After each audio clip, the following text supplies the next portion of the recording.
મોતીલાલ નહેરુના મતે, જવાહરલાલ નહેરુના પિતા, દલીલ, અપીલ અને વકીલાતનો અધિકાર લઈ લેવામાં આવ્યો. જો કેવું છે કે આની અંદર કોઈ વ્યક્તિ અંગ્રેજ વિરુદ્ધ બોલે અથવા તો ના બોલે, પણ એ લોકોને શંકા હોય કે ભાઈ આ આવો છે, એમ શંકા થઈ, એમ શંકા તો કોઈ પણ થઈ શકે.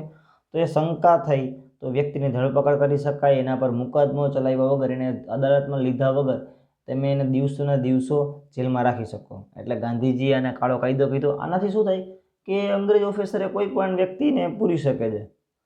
અને મોતીલાલ નહેરુએ દલીલ, અપીલ અને વકીલાત અધિકાર લઈ લેવામાં આવ્યો. પણ કારણ કે તમારા ઉપર મુકદ્દમો નથી થવાનો, તો તમે દલીલ કેમ કરો, અપીલ કેમ કરો, વકીલાત તો ત્યાં થવાનો કોઈ પ્રશ્ન જ નથી. આ કાયદાથી બ્રિટિશ સરકારને વિરોધીઓનું દમન કરવાની વિશાળ સત્તા મળી ગઈ. હવે જે લોકો વિરોધ કરતા હોય એટલે પકડી સીધા જેલમાં નાખી દેવાના, પાછા ક્યારે આવશે કંઈ નક્કી નહીં. તેથી તેનો નેતાઓ અને પ્રજાએ ઠેર ઠેર વિરોધ કર્યો. સભાઓ, સરઘસો, દેખાવો, હડતાલનું તેના વિરોધમાં આયોજન થયું. ગાંધીજીની દિલ્હીમાં સરકારે ધરપકડ કરી. પંજાબમાં ડૉક્ટર સત્યપાલ, ડૉક્ટર કિચોની ધરપકડ કરતા આંદોલન ઉગ્ર બન્યું. સરકાર દમનનો દોર છૂટો મૂક્યો. જો આ રોલેટ એક્ટમાં ખૂબ વિરોધ થયા, પણ સરકારે પણ કંઈ પાછીપાની નથી કરી. એને પણ દમન કરવાનું શરૂ જ રાખ્યું, કારણ કે જે આવે ને પકડી લેવાના. આ આપણા જે રોલેટ એક્ટના ભીષ્મ પિતા કહીએ તો આ ભાઈ લઈ આવનાર, અને જે આ સરઘસો ને બધું થતું હોય, તો સામે તમે જોઈ શકો છો કે પિસ્તોલ લઈને જ ઊભા છે, એને મારી જ નાખવાની વાત એવી હોય. પણ રોલેટ એક્ટનો ખૂબ વિરોધ થયો, અને સાથે સાથે સરકારે પણ હવે દમન છૂટું કર્યું હતું, અને માણસોએ સાથે એકલા ભેગા પણ થયા કે એને સમજાણું કે નહીં, આપણે આ હવે વિરોધ કરવો પડશે, નહીંતર આપણે હવે આપણી વાણી સ્વાતંત્રતા તથા આપણી જે વ્યક્તિત્વ સ્વતંત્રતા છે બંને હણાઈ જવાની છે. ત્યાર પછી વિદ્યાર્થી મિત્રો એક કાળો દિવસ આવ્યો 13 એપ્રિલ 1919ની અંદર. ભારતની જે વાત આપણે જ્યારે જ્યારે કરતા હોય તો એમાં સૌથી કાળામાં દિવસોમાંનો આ એક દિવસ છે. બરાબર, જલિયાવાલા બાગનો હત્યાકાંડ. પંજાબમાં અમૃતસરમાંથી લોકપ્રિય નેતાઓ ડૉક્ટર સત્યપાલ અને ડૉક્ટર કિચુની ધરપકડ થઈ ગઈ. તેના વિરોધમાં વૈશાખી તહેવારના દિવસે પંજાબમાં અમૃતસરમાં આવેલા જલિયાબાગમાં એક સભાનું આયોજન થયું. ફક્ત સભા જ હતી. લશ્કરના સૈનિકોએ લઈને જનરલ ઓડોનિલ ડાયર, આ ખાસ યાદ રાખજો, ડાયર ત્યાં પહોંચી ગયો. કશી જ પૂર્વ ચેતવણી આપ્યા વગર મશીન ગનમાંથી ગોળીઓનો વરસાદ નિર્દોષ પ્રજા પર વરસાવ્યો. બાગની ચારે બાજુએ ઊંચી દિવાલો, વચ્ચે અવાવૂર કૂવો અને બહાર નીકળવાનો સાંકડો એક જ માર્ગ હોવાથી સંખ્યાબંધ લોકો ગોળીબારનો ભોગ બન્યા. સરકારી અહેવાલ મુજબ 379 લોકો માર્યા ગયા અને 1200 ઘાયલ થયા, જ્યારે કોંગ્રેસે નિમેલી તપાસની સમિતિના મતે 1000 માણસ માર્યા ગયા. બ્રિટિશ સરકાર વતી તપાસ કરનાર હન્ટર કમિશને જનરલ ડાયરનો બચાવ કર્યો અને અજાણતા થઈ ગયેલી પ્રામાણિક ભૂલ તરીકે ક્ષમ્ય ગણી.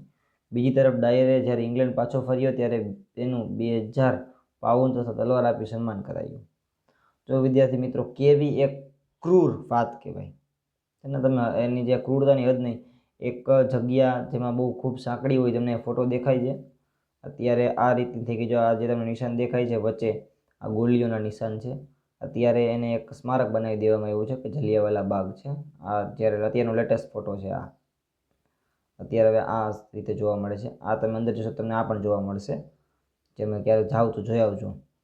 જલિયાવાલા બાગ શહીદ સ્મારક એક નાનકડું જે આમ મોટું પણ એક જ જગ્યાએથી આવવા માટેનો રસ્તો હોય, અને એમાં બધા માણસો હોય અને એને ગોળીઓ છૂટી મારી દેવામાં આવે, અને પછી એવું કહે છે કે એ તો અજાણતા થઈ ગયેલી પ્રામાણિક ભૂલ છે. બોલો. અને જ્યારે એ ભાઈ પાછા ઇંગ્લેન્ડ પાછા ફરતા હોય ત્યારે એને 2000 પાઉન્ડ અને તલવાર આપી સન્માન કરાવી છે. કેટલીક માણસની ક્રૂરતાની હદ કે માણસોને મારવા એ પણ એક પ્રકારનું હવે સન્માનનું કાર્ય થઈ ગયું. આથી હિન્દની પ્રજાને જબરજસ્ત આઘાત લાગ્યો. આ અમાનવીય હત્યાકાંડ, જે આવું માણસ ના કરી શકે, જનાવર જ કરી શકે. અમાનવીય હત્યાકાંડ પછી ગાંધીજીને અંગ્રેજો પ્રત્યે રહી શ્રદ્ધા પણ ઉડી ગઈ. આ બનાવે સમગ્ર દેશમાં રાષ્ટ્રીય એકતા સ્થાપવામાં મહત્વનો ભાગ ભજવ્યો. અસહકારના ભાવિ આંદોલનની ભૂમિકા પણ આ હત્યાકાંડે પૂરી કરી. ખિલાફત ચળવળ શું છે? ખિલાફત આપણે લગભગ આ બધા જ મુદ્દાઓની વાત વિદ્યાર્થી મિત્રો 8મા ધોરણમાં વિસ્તારથી કરેલી હતી, પણ અહીંયા આપણે થોડુંક વધારે જોઈએ એના વિશે. ખિલાફત આંદોલન તમને ખબર જ છે કે પ્રથમ વિશ્વયુદ્ધ થયું એ તુર્કી અને જર્મની પક્ષ જોડાયું. તેથી ઇંગ્લેન્ડનો વિજય પછી તેની સંધિ સાથે ઇંગ્લેન્ડના વિજય પછી તેની સાથે સંધિ કરવામાં આવી. તેની શરતો અત્યંત કડક અને અન્યાયી હતી. તુર્કીનો સુલતાન એ વખત ઇસ્લામ ધર્મનો ખલીફા એટલે કે ધાર્મિક વડો હતો. તેણે જ કડક શરતો લદાયેલી તેનો વિરોધ કરીને તેને હળવી કરવા માટે ભારતમાં જે ચળવળ થઈ તેને ખિલાફત ચળવળ કહેવાય છે. અલીભાઈઓ, મૌલાના શૌકત અલી, મૌલાના મોહમ્મદ અલી આ આંદોલનના મુખ્ય નેતાઓ હતા. હિન્દુ મુસ્લિમ એકતાના ખ્યાલથી ગાંધીજીએ કોંગ્રેસને આ આંદોલનનો ટેકો આપવાનો અનુરોધ કર્યો. કોંગ્રેસના ટેકાથી આ આંદોલન વ્યાપક બન્યું. બરાબર છે. ખિલાફત એ ખલીફા ધર્મનો જે વડો હોય એને ખલીફા કહેવાય, જે ધર્મનો વડો હોય એ તુર્કી એમાં જોડાઈ ગયું હતું. એના કારણે સંધિ થઈ તુર્કીની એની હારે, પણ ઇંગ્લેન્ડ એના ઉપર ગજબના નિયમો થોપી બેસાડ્યા અને એનો વિરોધ ચડવા માંડ્યો. અને વિરોધ એ ફક્ત ત્યાં જ નહીં પણ અહીંયા પણ આપણે ભારતની અંદર પણ એનો વિરોધ થયો અને પછી એ ધીમે ધીમે એ આખું સ્વરૂપ એ વ્યાપક બનતું ગયું. ભારતે ભલે એ મુસ્લિમો હતા પણ છતાંય આપણે એને ટેકો જાહેર કર્યો હતો, કારણ કે એ સમયે હજી આટલા બધા ભાગ નહોતા. સહકારનું આંદોલન, અસહકારનું આંદોલન, સહકાર નહીં આપવાનું આંદોલન ટૂંકમાં 1922ની અંદર થયું. બહુ મહત્વનું આ આંદોલન છે અસહકારનું આંદોલન. અસહકારના આંદોલન ડિસેમ્બર 1920ની અંદર નાગપુરમાં અધિવેશન બહાલી મળી. કોંગ્રેસ હવે બ્રિટિશ સામ્રાજ્યના નેજા હેઠળ સ્વશાસનને બદલે સ્વરાજ એ જોઈએ એવી બુલંદ માંગણી કરી કે હવે આપણે સ્વરાજ જોઈએ છે, હવે આપણે આઝાદ થવું છે, અંગ્રેજો નીચે રહેવું નથી. એનું રચનાત્મક પાસું શું છે? તો કે આંદોલનનો હકારાત્મક પાસામાં હિન્દુ મુસ્લિમ એકતા દ્રઢ બનાવી, સ્વદેશી ચીજવસ્તુનો આગ્રહ રાખવો, ઘેર ઘેર રેટિયા ફરતા કરવા, ઘરે જ હવે પોતાનું કાપડ વણી લેવું, સ્વદેશી જ અપનાવવું, ટિળક સ્વરાજ્ય ફંડમાં 1 કરોડ રૂપિયા એકઠા કરવા, જે ટિળક સ્વરાજ ફંડ ઊભું કર્યું હતું, બરાબર છે, તો એની અંદર 1 કરોડ રૂપિયા ઊભા કરવા. ખાદી છે, અસ્પૃશ્યતા છે, નિવારણ, બરાબર, ખાદી છે, ખાદી પહેરવાનો તમે વધુને વધુ આગ્રહ રાખો. અસ્પૃશ્યતા એ હજી કોઈ દી થયું નથી આપણાથી, અસ્પૃશ્યતા નિવારણ. દારૂબંધી એ નથી થઈ. રાષ્ટ્રીય શિક્ષણનો સમાવેશ થાય છે કે આપણે આપણા દેશનું શિક્ષણ એ મેળવવું. આવા બધા મુદ્દાઓ એની અંદર સમાવેલા હતા. ખંડાત્મક પાસું આ બધું અપનાવવાનું છે. રચનાત્મક પાસું જે બધું અપનાવવાનું હતું, શું બંધ કરવાનું. જ્યારે બીજી તરફ સરકારી નોકરીઓ, ધારાસભાઓ, સરકારી શાળા કોલેજનો ત્યાગ કરવો. સરકારી અદાલતો, સ્થાનિક સ્વરાજ્યની સંસ્થાઓમાં નિમાયેલા સભ્યોએ રાજીનામા આપવા. વિદેશી કાપડ અને માલનો બહિષ્કાર કરવો. સરકારી સમારંભો પછી છે કોઈ ઇકલાબો એટલે કે ખિતાબ, કોઈ એવોર્ડ વગેરે આપ્યા હોય તો એનો ત્યાગ કરી દેવાનો. આ બધા કાર્યક્રમો શરૂ થયા. જો આ બાજુ રચનાત્મક પાસું છે, જે બધું આપણે અપનાવવાનું છે. આ ખંડાત્મક પાસું છે, જે બધું આપણે મૂકવાનું છે. તો કે જ્યાં જ્યાં તમે સરકારી નોકરી કરો છો કે જ્યાં જ્યાં સરકાર સાથે ક્યાંય પણ જોડાયેલા છો તો એ વસ્તુઓનો ત્યાગ કરવા માંડો. વિદેશી કાપડ છે તો એને બંધ કરી દો, સ્વદેશી જ અપનાવો. સરકારી જે સમારંભ છે, ઇન્કલાબ, જે ખિતાબ આપ્યા તમે અંગ્રેજો એને પાછા આપી દો. કાલ્યો ભાઈ તમારા ખિતાબ અમારે હવે જોતા નથી. અને રવિન્દ્રનાથ ટાગોરે એ આપી પણ દીધા હતા, ખબર હોય તો તમને. ચાલો હવે આપણે વાત કરીએ અસહકાર આંદોલનના કયા કયા કાર્યક્રમો થયા. તો કે આંદોલનની શરૂઆતમાં મહાત્મા ગાંધીએ પોતાના કેસરે હિન્દ અને રવિન્દ્રનાથ ઠાકુરે નાઇટહુડ સન્માન વગેરેનો ત્યાગ કર્યો. આવી ગયું ને, કેસરે હિન્દ, ગાંધીજીએ પોતાની કેસરે હિન્દ અને રવિન્દ્રનાથ ઠાકુર જે નાઇટહુડ ઓફ ઇન્ડિયા એ નાઇટહુડનો પણ એને વગેરેનો એ બેએ પોતાના જે એવોર્ડ્સ એને મળ્યા હતા, ખિતાબ મળ્યા હતા, એનો ત્યાગ કર્યો. દેશના અન્ય નેતાએ પણ પોતાની ઉપાધિ કે જે પદવી હોય એનો ત્યાગ કરી દીધો. વિદ્યાર્થીઓ અંગ્રેજી શાળામાંથી અથવા તો જે સ્કૂલો કોલેજીસ છે એની અંદરથી રાજીનામા આપી દીધા અને ઠેર ઠેર ભેગા થઈને વિદેશી કાપડની હોડીઓ કરવા માંડ્યા, એટલે કે વિદેશી કાપડને રસ્તા વચ્ચે સળગાવી નાખવું. ડ્યુક ઓફ કેનાટ ભારત આવ્યા ત્યારે તેમનો બહિષ્કાર કરાયો. પ્રિન્સ ઓફ વેલ્સ સન્માન પણ બહિષ્કાર કરાયો. જે પણ વિદેશથી આવતો હતો એનો બહિષ્કાર કરવામાં આવતો હતો કે વિદેશી લોકો અહીંયા જોઈએ જ નહીં. ડ્યુક એટલે રાજા.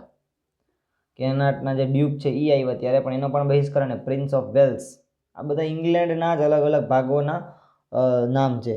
ત્યાંના પ્રિન્સ આવ્યા તો એનો પણ બહિષ્કાર કરવામાં આવ્યો. આવા પગલાંએ દેશમાં સારી એવી રાષ્ટ્રીય ઉત્તેજના પ્રગટાવી. બીજી તરફ રાષ્ટ્રીય શાળા કોલેજની સ્થાપના થઈ, જેમાં કાશી બિહાર, જામિયા મિલિયા, ગુજરાત વગેરે નામની રાષ્ટ્રીય વિદ્યાપીઠો સ્થપાઈ. બરાબર છે. સાથે સાથે જો કે એટલું બધું છે કે ભાઈ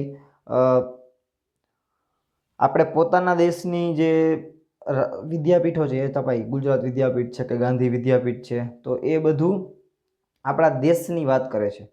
સ્વદેશી પ્રચાર જોર જોરથી આગળ આયાત થતું બંધ થઈ ગયું, સ્વદેશી પ્રચાર જોર જોરથી થવા લાગ્યો, ઇંગ્લેન્ડથી કાપડ બંધ થયું, પગરખા બંધ, મોજ શોખની વસ્તુઓ બંધ, આ બધું જ થવા લાગ્યું. જેના કારણે શું થયું હતું કે બ્રિટિશ પાર્લામેન્ટની અંદર ઘા પડ્યો, મોટો અવાજ થયો. ઇંગ્લેન્ડ થયેલા ભારે આર્થિક નુકસાનની સરકાર ચોંકી ઉઠી, કારણ કે ભારત જ આખું બંધ થઈ જાય, માણસો હજી લેવાનું બંધ કરી દઈએ, આજે બંધ કરે ને તો હજી પાર્લામેન્ટમાં ભૂકા બોલી જાય. ટિળક ફંડમાં 1 કરોડ રૂપિયાથી વધારે નાણાં એકઠા થઈ ગયા.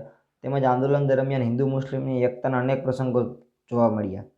હિન્દુ જમીનદારો અને મુસ્લિમ ખેડૂતો વચ્ચે થયેલા મલબાર ટીકાપત્ર કહી શકાય અને તેમને બ્રિટિશ સરકારને સખત હાથે દાબી દીધો.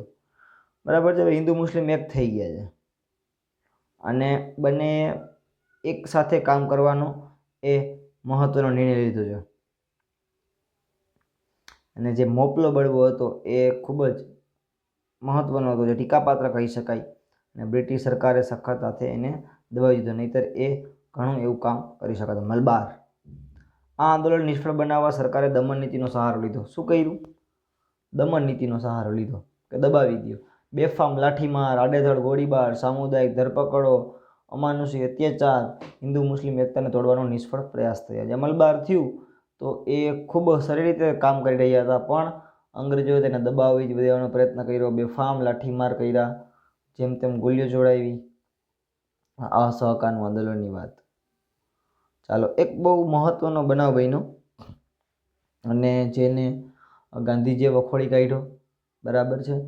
શું થયું હતું તો કે ચોરાચોરીનો બનાવ અને આંદોલન મોફૂક. આ એક બનાવના કારણે પછી જે અસહકારનું આંદોલન હતું તેને પાછું ખેંચી લેવામાં આવ્યું અને ગાંધીજીએ એવું કીધું કે હજી હિન્દની પ્રજા રહી એ મારા અસહકાર અને અહિંસાના માર્ગને સમજી નથી શકી, એટલા માટે હું મારું આ અસહકારનું આંદોલન એ પાછું ખેંચું છું.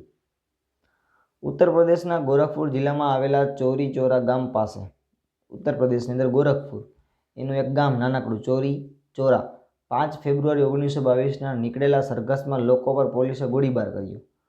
પોલીસની ગોળીઓ ખૂટી ગઈ ત્યાં સુધી તેઓ પોલીસ ચોકીમાં ભરાઈ ગયા. ઉશ્કેરાયેલા ટોળાએ પોલીસ ચોકીને આગ લગાવી દીધી, જેમાં 21 પોલીસોને જીવતા સળગાવી દીધા.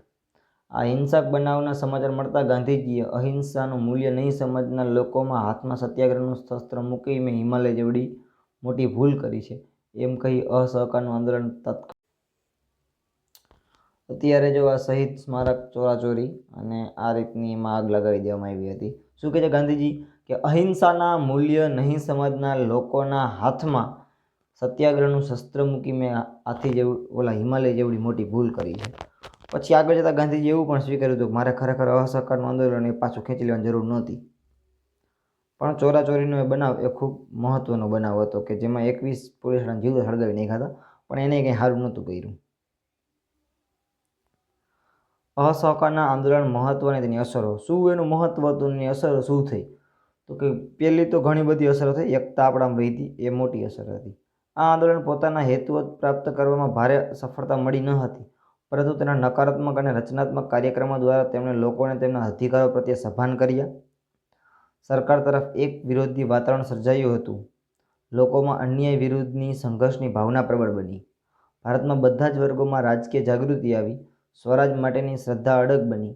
લોકોમાં લાઠી દંડ અને જેલનો ભય દૂર થયો. યુવાનો અને સ્ત્રીઓ પણ રાષ્ટ્ર સેવામાં આગળ વધ્યા. કોંગ્રેસને લોકોની સંસ્થા બની. કોંગ્રેસે લોકોની સંસ્થા બની ગઈ. હવે દેશમાં રાષ્ટ્રીય શિક્ષણ આપતી શાળાઓ શરૂ થઈ. અંગ્રેજી સ્થાને હિન્દી ભાષાનું મહત્ત્વ વધ્યું. જે રાષ્ટ્રીય આંદોલન અત્યાર સુધી શહેર નગરોમાં હતું તે હવે ગામડામાં અને સામાન્ય જનતા સુધી પ્રસરી ગયું. બરાબર. ભલે અસહકારનું આંદોલન હતું એ એટલું બધું સફળ ના ગયું. બરાબર છે. ગાંધીજીએ અસહકારનું આંદોલન એ પાછું ખેંચી લેવું પડ્યું, પણ એની હારે હારે એને ઘણા બધા સારા એવા કેટલા બધા તત્વો આપ્યા જે આપણે આગળ જતાં ખૂબ કામ આવ્યા. કે એકતા છે, કે માણસોનો ભય દૂર થવો છે, અહિંસાને સમજવી. બરાબર છે. તો એ ભારતને ખૂબ આગળ જતાં એ કામ આવ્યો છે. બરાબર છે. હવે વાત આપણે કરીએ સ્વરાજ પક્ષની. શું છે આ સ્વરાજ પક્ષ? તો કહો લોકોમાં જે રાજકીય જાગૃતિ આવી એને ટકાવી રાખવાના હેતુથી અસહકારની લડત મોફૂકી બાદ ચિત્તરંજન દાસ મુનશી અને મોતીલાલ નહેરુએ સ્વરાજ પક્ષની રચના કરી. તેમનો હેતુ ધારાસભાઓમાં પ્રવેશી સરકારની આયોગ નીતિનો વિરોધ કરવાનો હતો. સ્વરાજ પક્ષના સ્થાપકોએ પણ ગાંધીજીની અસ્પૃશ્યતા નિવારણ, હિન્દુ મુસ્લિમ એકતા, રેટિયાને ઘૂમતા કરવા, નશાબંધી વગેરે રચનાત્મક કાર્યક્રમોનો સ્વીકાર કર્યો હતો. ભલે એક પક્ષ નવો બન્યો છે પણ એનું મૂળ કામ તો એ જ છે. બરાબર છે કે ભાઈ આપણા દેશની અંદર અસ્પૃશ્યતા છે એને નિવારવી, હિન્દુ મુસ્લિમ વચ્ચે એકતા જન્માવવી, પછી રેટીઓ છે એને આખા દેશમાં ફેલાવવા અને લોકોને સમજાવવા કે તમે આ કરો, અને બને ત્યાં સુધી નશાબંધી ન કરવી. નવેમ્બર 1923ના એ સમયે યોજાયેલી ધારાસભાની ચૂંટણીમાં સ્વરાજ પક્ષે ઝુકાવ્યું અને કેન્દ્રીય ધારાસભા અને કેટલાક પ્રાંતોના ધારાસભાઓમાં સ્વરાજ પક્ષના ઉમેદવારો ચૂંટાઈ આવતા સ્પષ્ટ બહુમતી મળી ગઈ. બરાબર છે. આનું કામ જ એ હતું કે આપણે ચૂંટણી લડીએ અને પછી એનો વિરોધ કરીએ, કે સિસ્ટમમાં જઈને એનો વિરોધ કરીએ. બંગાળમાં પ્રાંતમાં જો કે બહુમતી ન મળી છતાં એક મોટા અને મજબૂત પક્ષ તરીકેની સ્થાપના મેળવી ચૂક્યો હતો. કેન્દ્રીય ધારાસભા પક્ષના નેતા મોતીલાલ નહેરુ અને બંગાળ પ્રાંતમાં નેતા ચિત્રનદાસના વરણી થઈ. બરાબર છે. તો કે ભાઈ તે સમયે બી તમને ખબર છે, 8મા મેં સમજાવ્યું હતું કે ધારાસભાઓ કેવી રીતે કામ કરતી હતી અંગ્રેજોના સમયની અંદર. તો અહીંયા મોતીલાલ નહેરુ અને બંગાળની અંદર ચિત્રનદાસની વરણી એ કરવામાં આવી. સ્વરાજ પક્ષે સરકારી અંદાજપત્રો અને ખરડાઓ નામંજૂર કરી સરકારની અન્ય નીતિનો વિરોધ કર્યો, તેમજ પ્રજાના પ્રશ્નો તરફ સરકારનું ધ્યાન ખેંચવાની ફરજ પાડી. સ્વરાજ પક્ષની કામગીરીના કારણે સરકારને સાયમન કમિશન 2 વર્ષ નીમવું પડેલું. બરાબર. આની વાત આપણે 8માં કહી હતી કે સાયમન કમિશન શું છે. Go Simon go back Simon. આ વાત પોસ્ટરો આપણે જોયા હતા કે ભાઈ સ્વરાજ પક્ષે કામ એટલું સરસ કર્યું હતું કે એ લોકોએ સાયમન કમિશને 2 વર્ષ વહેલું એ નીમવું પડેલું. ધારાસભામાં સ્વરાજ પક્ષે શિસ્તબદ્ધ કામગીરી બજાવી, ઊંચી સંસદીય પ્રણાલી સ્થાપી, ભારતમાં લોકોમાં લોકશાહી પદ્ધતિની અને બંધારણીય રીતે શાસન ચલાવવાની ક્ષમતા છે એમ બ્રિટિશ સરકાર સમક્ષ સાબિત કરી બતાવ્યું. આવી સુંદર કામગીરીને પરિણામે હિન્દનો શિક્ષિત વર્ગ સ્વરાજ પક્ષમાં જોડાવા લાગ્યો. લોકોમાં પણ રાષ્ટ્રીય જાગૃતિ પુનઃસંચાર થઈ. સ્વરાજ પ્રાપ્તિને વધુ નજીક લાવવા આ પક્ષે ખૂબ જ અગત્યનો ભાગ ભજવ્યો અને સઘળી બાબતોમાં તેનું મહત્વનું મૂલ્ય રહેલું છે. જૂન 1925ની અંદર ચિત્રનદાસનું અવસાન થતાં સ્વરાજ પક્ષ નબળો પડ્યો અને કેટલાક સભ્યો સરકારને સહયોગ આપતા થઈ ગયા. તો કેટલાક નેશનલ પાર્ટી નામનો નવો પક્ષ સ્થાપવાના સ્વરાજ પક્ષની પ્રતિષ્ઠા ઓસરી ગઈ. સ્વરાજ પક્ષ સરસ રીતે કામ કરતો પણ બધી પક્ષની અંદર આ હોય જ કામ, જે કામ મેળ મુદ્દો હોય એ ભૂલી અને બીજું કરવા માંડે, અને અથવા તો મારું આ પાર્ટીની અંદર કાંઈ નથી અને કરીને નવી પાર્ટી શરૂ કરે. તે પછી ચૂંટણીમાં તો મદ્રાસ પ્રાંત સિવાય સર્વત્ર દેશના ઉમેદવારો ભારે પરાજય સાંપડ્યો. જોકે બિપિનચંદ્ર પાલ, સુરેન્દ્રનાથ બેનર્જી તેની કામગીરી આકરી ટીકા પણ કરી હતી.